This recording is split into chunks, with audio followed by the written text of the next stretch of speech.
오늘 막을 내리는 파리올림픽에서 주목받았던 선수들 중에 한 명이 있습니다.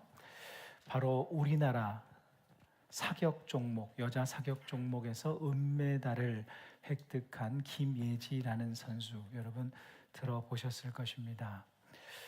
BBC 방송은 이렇게 얘기했더라고요. 파리올림픽에서 가장 멋진 운동선수. 그러니까 극찬 아닙니까? 모든 선수들이 하나같이 정말 멋진 운동선수인데 말이죠.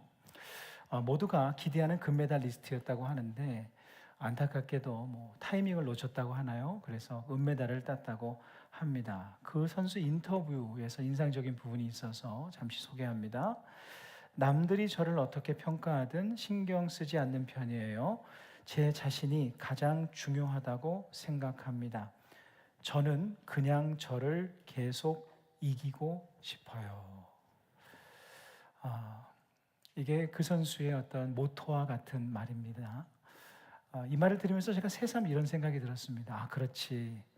자기를 이기는 사람이, 자기와의 싸움에서 이기는 사람이 훌륭한 선수도 될 수 있는 거지. 이런 생각을 해봅니다. 우리의 신앙의 생활에도 이렇게 적용할 수 있지 않을까요? 나 자신과의 싸움을 이기는 사람이 훌륭한 신앙인도 될 수 있는 거지. 아주 중요한 말인 것 같습니다. 그러면 우리 신앙생활에서 나 자신과 싸워서 이겨야 할 그 싸움은 무엇일까요? 나 자신과의 싸움, 여러 가지가 있겠습니다만 가장 기본적인 것은 바로 순종의 싸움입니다.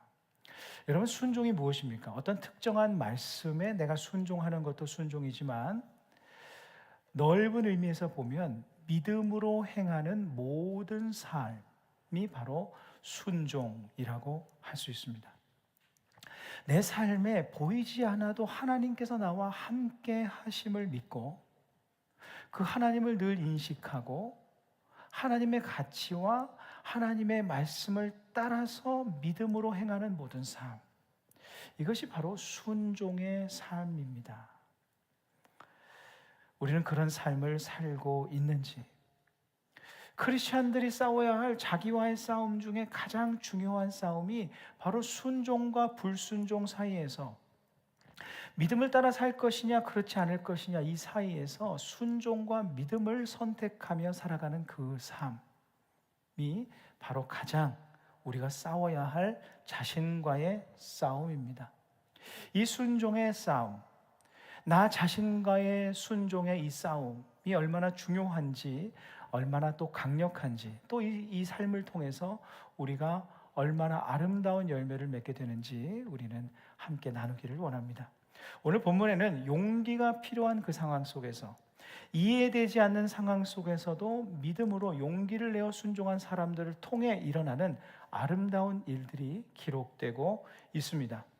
우리가 이미 나눈 대로 하나님께서 천사를 보내셔서 이 고넬료에게 나타나지 않았습니까? 고넬료에게 말씀을 하시죠.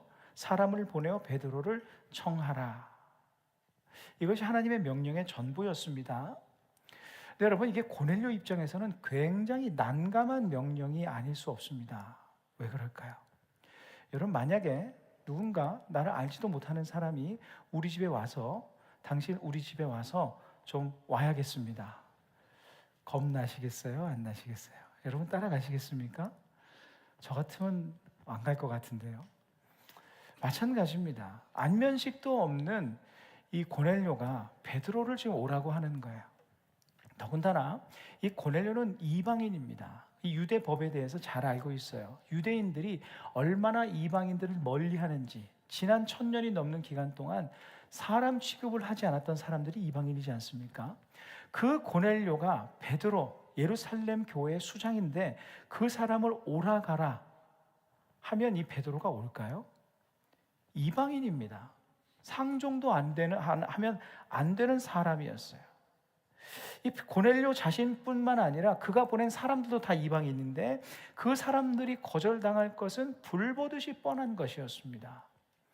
그리고 베드로를 초청하라 하였을 때 이 일로 인해서 어떤 일이 일어날 것이다 라는 기록이 없어요. 그냥 베드로를 초청하라 라고만 말씀을 하셨어요.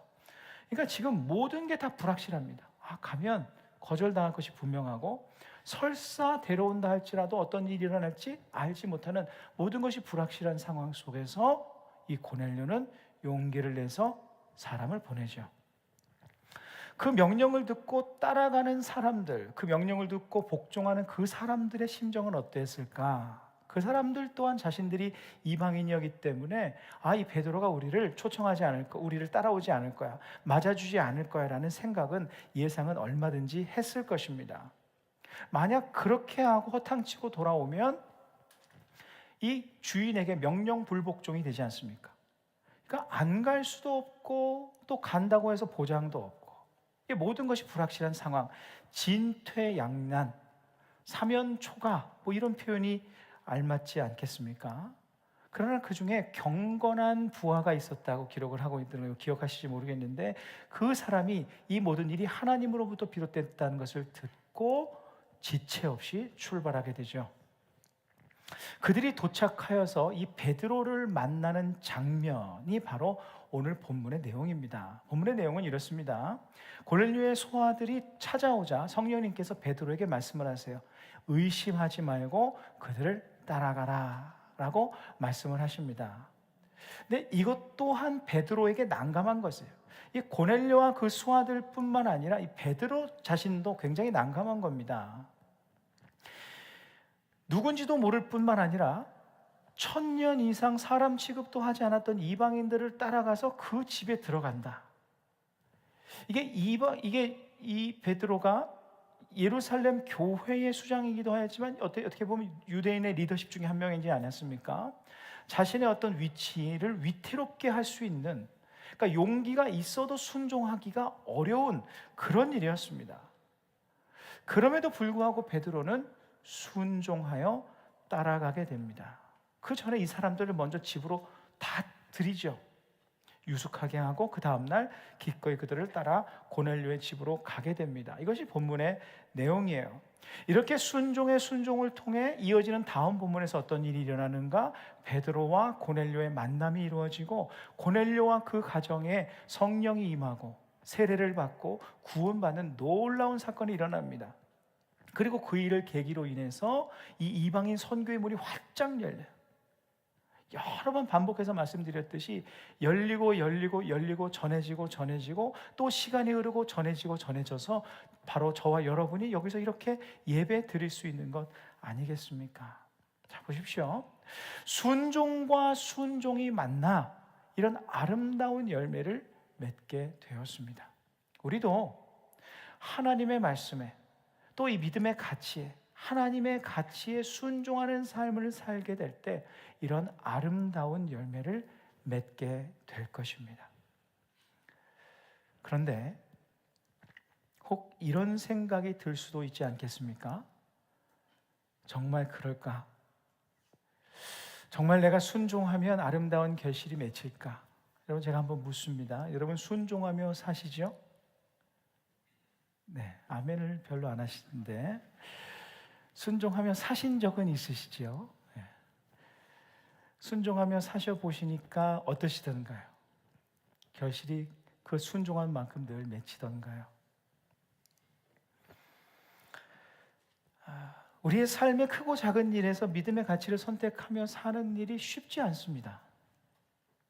여러분, 순종의 삶을 사는 것이 쉽다고 말씀하지 않으세요. 보이지 않는 하나님을 믿고 의지하며 사는 일이 때로 굉장히 애매한 것 같습니다. 내가 정말 맞게 사는 것인가? 그럼에도 불구하고 용기를 내어서 믿음을 따라 순종의 삶을 살려고 노력합니다. 그러다가도 이런 생각이 듭니다. 어떻게든 말씀을 따라 사는데, 어떻게든 믿음을 따라 내가 살고 있는데 순종하는 이 삶이 과연 의미가 있을까? 과연 결실이 있을까? 이런 질문을 하게 됩니다. 주일 예배에 오면 결실이 있을 것 같아요. 여러분, 그렇지 않습니까? 함께 말씀을 듣고 찬송하고 결단하고 하나님을 높이고 하나님의 임재를 경험하고 기름 부으심을 경험하고 하면 가능할 것 같습니다. 근데 내 삶의 현장에 딱 가는 순간 숨이 턱턱 막히는 경우 경험하지 않으셨어요? 눈에 보이는 삶의 현장에 맞닥뜨리면 힘도 빠지고 회의감도 느껴질 때가 왜 없겠습니까? 내가 주님만 바라보며 믿음으로 사는 이 삶이 정말로 좋은 결실이 맺힐까? 내 순종의 삶이 의미가 정말 있는 것일까? 이런 질문을 할 수밖에 없는 것이 우리 삶의 현실입니다. 그래서 오늘 본문 말씀이 중요합니다. 본문을 잘 보면 우리가 주목할 것은요, 순종하는 이 세 부류의 사람들이 아니라 자세히 살펴보면 우리가 정말 주목할 것은 무엇인가? 그들의 순종을 책임지고 결실하게 하시는 하나님이세요. 오늘 본문의 만남이 이루어지게 과정을 잘 보면 우리가 무심코 지나칠 수 있는 그 과정, 그냥 그랬구나 이 과정 사이사이에 하나님의 역사들을 보게 됩니다. 얼마나 하나님께서 세밀하게 역사하셨는지 한번 보십시오.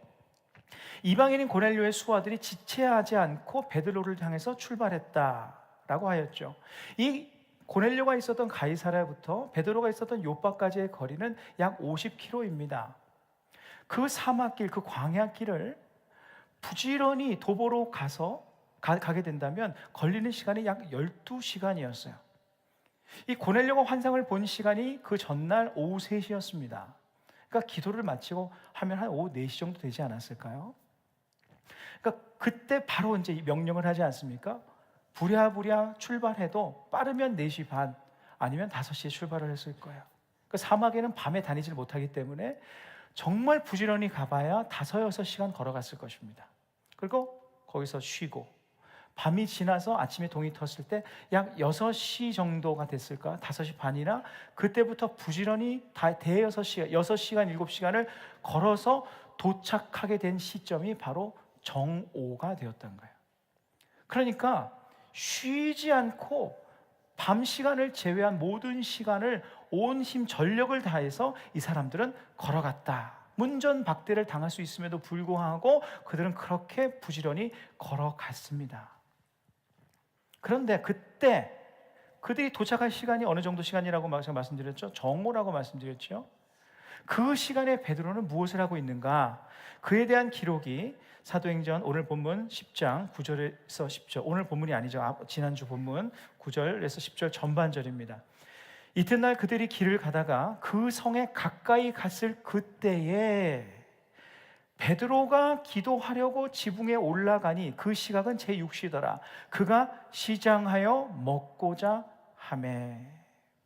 자, 그들이 베드로가 있는 요빠 성에 가까이 이르렀을 그때에 쯤의 시간이 몇 시더라? 제6시더라. 성경에 나오는 이 이스라엘의 시간에서는 6을 항상 더해야죠. 우리 시간으로 바꾸려면. 그러니까 몇 시입니까? 12시 정오쯤 되었다는 거예요. 그러니까 그들이 얼마나 부지런하게 갔다는 것이 증명되는 것이죠. 그 시간에 베드로는 무엇을 하려고? 기도하려고 지붕에 올라갔다라고 말씀합니다. 여러분, 이스라엘 백성들은요, 구약 시대에 아침, 정오, 저녁 이렇게 3번 기도를 했습니다. 그것이 이스라엘의 관습이었어요. 율법은 아니었습니다. 그런데 그 관습이 시간이 좀 바뀌게 되었어요. 시간이 지나면서부터, 1000년이라는 시간이 지나면서부터 조금씩 바뀌게 되어서 역사가 요세푸스, 로마 역사가 요세푸스의 기록에 의하면 예수님 당시, 이 베드로가 살던 당시, 오늘 본문 당시에 유대인들의 기도 시간은 아침 일찍, 이른 아침과 그리고 오후 3시, 익숙하지 않습니까? 오후 3시, 누가 기도하던 때? 고넬료가 기도하던 그때. 그리고 베드로가 기도하러 성전에 올라갔다가 가다가 안진뱅이를 고쳐주었던 그때 오후 3시. 그리고 황혼역, 저녁 아주 늦은 시간에 기도를 했다고 합니다. 자, 그러면 우리가 알 수 있는 것은 무엇인가? 이 베드로가 기도하러 지붕에 올라간 정오인 12시는 본래 기도할 시간이 아니었다는 거예요. 본래 정해진 기도 시간이 아닙니다. 아침에 이미 기도를 했을 것이고 이제 오후 3시에 하면 됩니다. 정해진 시간이라면. 그런데 정오에 기도하러 올라갔다. 왜 그랬을까요? 갑자기 그에게 기도하고자 하는 마음이 일어났기 때문이에요. 왜 일어났을까요? 성령께서 그 감동을 주셨기 때문입니다. 우리 안에 기도해야지 이 마음이 있거든요. 성령님께서 감동하시는 것이라고 여러분 믿으셔야 합니다. 기도의 자리로 나아가셔야 돼요. 그 감동을 따라 기도하러 올라갑니다. 이에 베드로는 배고픔을 참고 올라간 거예요. 자, 보십시오. 그가 시장하여 먹고자 하매라는 구절이 있지 않았습니까? 이것은 그의 환상에 먹는 환상과 연결된 것이기도 하지만 그 배고픔을 견디고 배고픔보다 성령의 감동을 더 소중히 여겨서 갔다라는 것을 의미하게 돼요. 그리고 그 기도 시간에 환상을 본 겁니다. 그리고 그 환상을 통해서 이방인에 대한 편견이 그때 깨어지는 거예요. 자, 한번 묻습니다. 만일 하나님께서 그 정오에 기도하고자 하는 감동을 베드로에게 주시지 않으셨다면, 베드로가 그 감동이 있어도 나는 배가 고프니까 밥부터 먹어야겠다, 그 감동을 무시하고 식사하는 자리로 내려갔더라면, 그래서 하나님께서 주신 환상을 경험하지 못했더라면, 그래서 이방인들을 향한 그의 마음의 그 벽이 무너지지 않았더라면 어떻게 되었을까요? 알지도 못하는 이방인들을 들이지도 않았을 뿐만 아니라 결코 따라가지 않았을 것입니다. 따라갈 이유가 없지 않습니까? 베드로의 마음속에 얼마나 완악한 그 벽이 있었냐면, 하나님께서 환상을 한 번 보여주신 것도 아닙니다. 직접 음성으로 3번이나 반복하셨어요. 3번이나 강력한 환상을 통해서 그 벽을 무너뜨려야 할 만큼 강력한 그 견고한 성이 와르르 무너지게 하셨다는 것이죠. 그리고 보십시오. 그 환상의 내용이 가장 생생하게 남아있을 시간이 언제겠습니까? 환상을 1시간 전에 봤을 때, 2시간 전에 봤을 때, 아니면 막 이제 환상을 본 것이 나의 이미지로 남아있을 어떤 시간이겠습니까? 그 마지막 시간이잖아요. 그러니까 아직 이제 기도를 딱 마치고 환상의 그 잔상이 가장 생생하게 남아있을 바로 그때에 마침 그 이방인들이 도착한 거예요. 오늘 본문 첫 절입니다. 그것이 17절입니다. 우리 함께 읽으시겠습니다. 베드로가 본 바 환상이 무슨 뜻인지 속으로 의아해하더니 마침 고넬료가 보낸 사람들이 시몬의 집을 찾아 문 밖에 서서. 의아했다는 것은 매우 혼란스러웠다는 거예요. 이제 막 우르르 무너지고, 이 환상이 무슨 뜻일까? 혼란스럽기만 하는 겁니다. 그때에 이방인들이 딱 오니 베드로가 지금 생생하게 가지고 있는 그 환상의 이미지와 그 이방인들의 이미지가 오버랩된 겁니다. 이때를 위해서 하나님께서 환상을 보여주시구나. 이 부정한 짐승이 저 이방인들을 상징하는 것이었구나. 그들을 환대하라는 하나님의 명령이었구나라는 것을 깨닫게 된 것이죠. 방금 읽은 17절에서 마침이란 단어를 원어에 맞게 해석하면 이것입니다. 이 정확한 타이밍을 보라. 우리 한글 성경만 마침이라고 번역되어 있는데 다른 번역 성경 보면 보라 이렇게 말하거든요. 이 원어의 뜻을 담으면 이 정확한 타이밍을 보라. 환상이 끝나는 그 타이밍, 그들이 도착하는 그 타이밍, 그래서 그 하나님의 뜻을 깨닫게 되는 이 정확한 하나님의 타이밍을 보라, 이 뜻입니다. 여기에 더하여 하나님께서 컨펌을 해주시죠. 베드로에게 말씀하십니다. 오늘 본문 사도행전 10장 20절 후반부입니다. 내가 그들을 보내었느니라 하시니. 원래 헬라어 문법에는요, 주어가 보통 포함되어 있습니다. 그런데 이 헬라어 원문을 보면 내가라는 에고라는 이 표현이 특별히 추가되어 있어요. 이것은 무엇이냐면 하나님께서 특별히 강조하시기 위해서 넣은 단어라는 뜻입니다. 이게 무슨 뜻일까요? 다 내가 한 일이야. 이 말씀이 그간의 모든 내용을 다 담고 있습니다. 이 상황을 만든 이는 나다.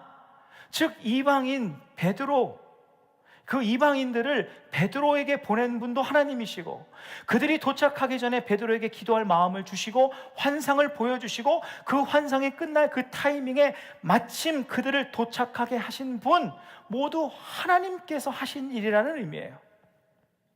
고넬료가 하나님의 말씀을 따라 순종하며 사람을 보낼 때까지만 하더라도 아무런 일도 일어나지 않았습니다. 만일 그때 그 상태였더라면 어떤 일이 일어났을까요? 베드로는 그들을 거절했을 거예요. 그들은 100% 허탕치고 돌아갔을 것입니다. 그러나 고넬료의 순종이 시작되는 순간 무슨 일이 일어났는가? 하나님께서 그 고넬료의 순종이 무의미하게 끝나지 않게 하기 위해서 일하기 시작하셨다는 거예요. 고넬료가 보낸 이들이 헛수고하고 돌아가는 일은 그런 허무한 발걸음이 되지 않도록 반드시 그 결실을 맺을 수 있도록 그 하루의 시간 내내 하나님께서는 그 순종이 이루어지도록 역사하고 계셨다는 겁니다. 그러한 하나님의 도우심으로 인해 그 순종이 아름다운 열매로 맺히는 것이 가능할 수 있었던 거예요. 우리 민수기 23장 19절 말씀 우리 함께 읽으시겠습니다. 하나님은 사람이 아니시니 거짓말을 하지 않으시고 어찌 그 말씀하신 바를 행하지 않으시며 하신 말씀을 실행하지 않으시랴. 아멘. 고넬료에게 베드로를 청하라 말씀하시고 순종케 하신 하나님은 거짓말을 하지 않으시다. 이게 무슨 뜻일까요? 말씀하신 바를 행하시는 분, 곧 되지 않을 것 같다 할지라도 되게 만드시는 분이 바로 하나님이란 뜻이에요. 왜? 그분은 순종의 사람을 책임지시는 분이시기 때문입니다. 유대인 베드로 안에 난공불락의 성처럼 세워져 있던 이방인의 벽을 강력한 환상으로 미리 무너뜨리사 고넬료가 보낸 그들을 기꺼이 맡게 하신, 순종이 헛되지 않도록 만드신 분이 하나님이시다. 그들이 도착할 시간과 환상에 끌란 시간에 그 정확한 타이밍까지 맞춰주셔서 환상의 의미를 더 선명하게 깨닫게 하신 분도 하나님이시다. 이후 베드로도 순종하지 않습니까? 하나님의 명을 따라 고넬료의 집에 가서 말씀을 전할 때 성령이 임하고 그들에게 세례를 주고 이방인 선교의 문을 열게 하신 분도 하나님이시다. 그 믿음의 순종이 반드시 열매를 맺도록 역사하시는 분은 우리 하나님이시다. 하신 말씀을 실행하지 않으시랴. 오늘 본문에 적용하면 하나님의 말씀을 따라 믿음을 따라 순종하는 이들의 순종이 반드시 그 결실을 맺도록 만들지 않으시랴. 순종하는 자를 책임지지 않으시랴. 이런 말씀이 아니겠습니까? 내가 힘이 있어서, 내가 지혜가 있어서 내 삶의 신앙의 열매를 맺고 위대한 일을 이루는 것이 아니라는 겁니다. 우리가 부족한 나의 믿음이다 할지라도, 부족한 나의 순종한 모습이라 할지라도 다시 일어나 순종하고 다시 일어나 믿음의 삶을 살게 될 때 그 모습을 귀히 여기사 결실을 맺게 해주신다는 하나님의 그 약속입니다.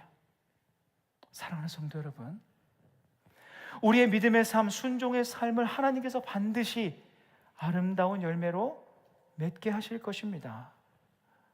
우리가 나 자신과 싸우며 순종의 삶을 살고 믿음을 지키며 사는 일이 결코 쉬운 일이 아니죠. 학생이면서 직장생활을 하면서 크리스찬으로서의 정체성을 가지고 산다는 것이 여러분 쉬운 일이 아닙니다. 우선순위가 정말 바뀔 때가 있지 않습니까? 때로 손해를 볼 때도 있습니다. 때로 답답한 삶의 상황 속에서 내가 붙들고 사는 이 믿음의 가치가 힘이 없어 보일 때도 있고 참 막연하게 느껴질 때도 있습니다.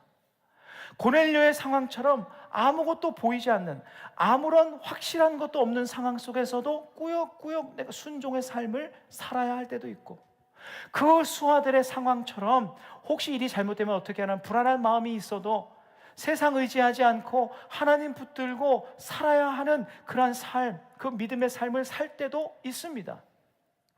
베드로처럼 하나님의 뜻이 정말 무엇인지 매우 혼란스럽고 혼동스러워도 나의 상식과 가치관과 감정까지 하나님 앞에 복종시키고 순종의 삶을 기꺼이 살려고 하는 분도 있으실 것입니다. 이 모든 순종의 모습들이 얼마나 아름답고 귀한지 모릅니다. 그 모든 순종의 사람들, 믿음의 사람들을 향해 주님께서 지금 이렇게 말씀하시고 계십니다. 내가 보내었느니라. 지금 당장은 보이지 않아도 너의 모든 삶을, 모든 타이밍을 내가 주관하고 있다. 그 믿음이, 그 순종이 결코 헛되지 않도록 책임지고 결실을 맺을 수 있도록 내가 지금 일하고 있다. 지금도 삶의 자리에서 어떻게든 믿음으로 이겨내고 견뎌내는 모든 이들을 향한 하나님의 음성을 우리는 들을 수 있어야 합니다. 손성찬 목사님의 사랑하느라 힘든 당신에게, 참 이 제목이 정말 좋은 것 같습니다. 사랑하느라 힘든 당신에게 라는 책의 일부를 소개합니다. 얼마 전 종영된 골목식당이라는 예능 프로그램을 보면서 이 손 목사님이 묵상하면서 적은 글이에요. 이 프로그램 여러분 잘 아시는 분도 많으실 텐데, 요식업계 대부로 알려진 백종원 씨가 나와서 골목 식당을 돌아다니면서 상권을 살리기 위해서 솔루션을 이렇게 제공하는 그런 거지 않습니까?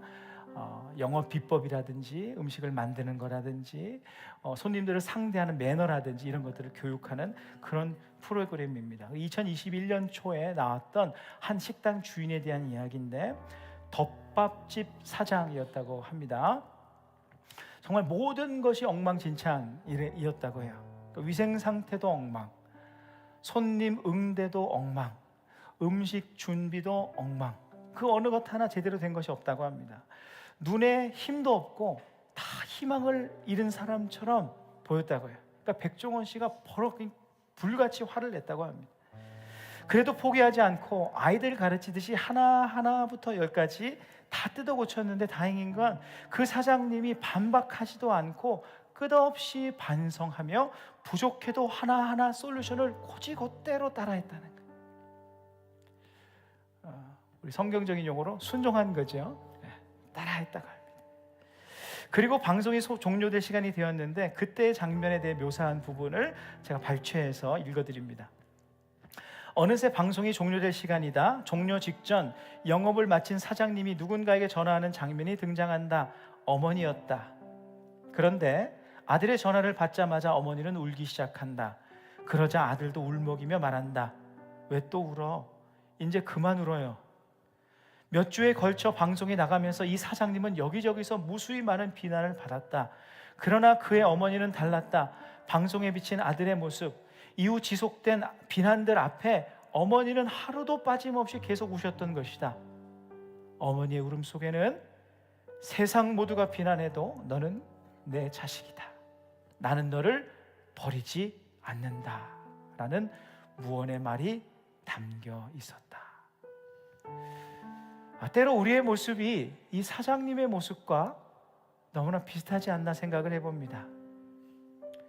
크리스찬이라는 이름은 있지만 나의 모습은 전혀 크리스찬답지 않고, 때로 신앙의 참 아마추어 같은, 참 연약하고 부족한 모습이 있을 수 있습니다.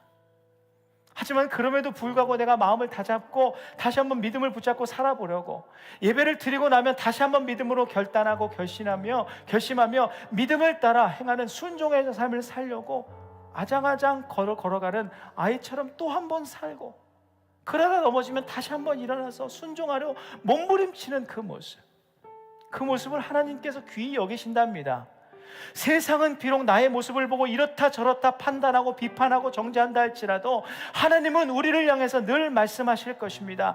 너는 내 자식이다. 나는 너를 버리지 않는다. 나아가 이렇게 말씀하실 것입니다. 내가 너를 보내었느니라. 내가 보내었느니라. 부족하고 모자라다 할지라도 어떻게든 믿음으로 순종의 삶을 살려는 너의 모습이 반드시 아름다운 결실을 맺을 수 있도록 내가 지금 일하고 있다. 지금 오늘 우리의 삶이 이렇게 아름답고 위대한 순종의 삶이 되기를, 믿음의 삶이 되기를, 우리를 위해 지금도 일하시는 그 주님으로 인해서 넘어져도 다시 일어나고 다시 일어나 순종의 삶을 살고 믿음을 붙잡고 사는 위대하고 아름다운 믿음의 사람들 되기를 간절히 바랍니다.